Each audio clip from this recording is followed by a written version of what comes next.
வணக்கம் மக்களே. ஓஏபினா என்ன அப்படின்னு சொல்லி ஒருத்தர் கேட்டிருந்தாரு. ஓஏபிங்கிறது வேற ஒண்ணும் இல்லைங்க. வறுமை கோட்டிற்கு கீழ இருக்கிற முதியவர்கள் எல்லாத்துக்கும் கவர்மெண்டால நம்ம தமிழ்நாடு கவர்மெண்டால மாசம் மாசம் ரூ. 1000 வந்து அவங்க அக்கவுண்ட்டுக்கு குடுத்துருவாங்க.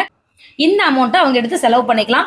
இதத்தான் ஓஏபி அப்படின்னு சொல்லி சொல்றோம். ஓஏபி அமௌண்ட் அப்ளை பண்றதுக்கு அவங்க வயசுல மூத்தவங்களா இருக்கணும். 50 வயசுக்கு மேல ஆயிருக்கும். அவங்களுக்கு எந்த வகையிலயும் வருமானம் வரக்கூடாதுங்க. அவங்க வேலைக்கு போகக்கூடாது. அவங்களுக்கு எந்த வகையிலயும் வருமானம் வரல.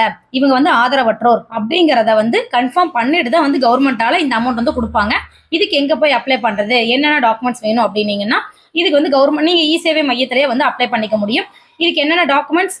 உங்களோட Aadhaar card, ration card, photo, bank passbook இந்த டீட்டெயில்ஸ் போக, நீங்க வறுமை கோட்டிற்கு கீழே இருக்கிறவங்க அப்படின்னு சொல்லி உங்க விஏஓ ஆஃபீஸ்ல போய் மணியார் ஆஃபீஸ்னு சொல்லுவாங்க இல்லைங்களா? கிராம நிர்வாக அலுவலர்னு ஒவ்வொரு வில்லேஜுக்கும் ஒரு ஆஃபீஸர் இருப்பாங்க. அவங்கள்ட்ட போய் நீங்க வறுமை கோட்டிற்கு கீழே இருக்கிறவங்க அப்படின்னு சொல்லி ஒரு ஒரு ஷீட் இருக்கும். அந்த ஷீட்ல உங்க நேம் வந்திருக்கணும். அதுக்கான நம்பர் இருக்கும்.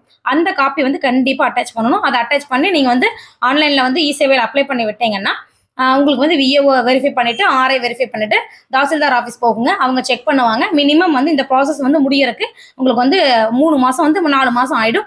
ஸோ இந்த ப்ராசஸ் எல்லாம் முடிச்சு கம்ப்ளீட் ஆயிடுச்சு அப்படின்னா, நீங்க இதுக்கு தகுதியானவரா இருக்கிற பட்சத்துல மாசம் மாசம் உங்க அக்கௌண்ட்ல அமௌண்ட் ரூ. 1000 கிரெடிட் பண்ணிருவாங்க. நீங்க அதை எடுத்து யூஸ் பண்ணிக்கலாம்.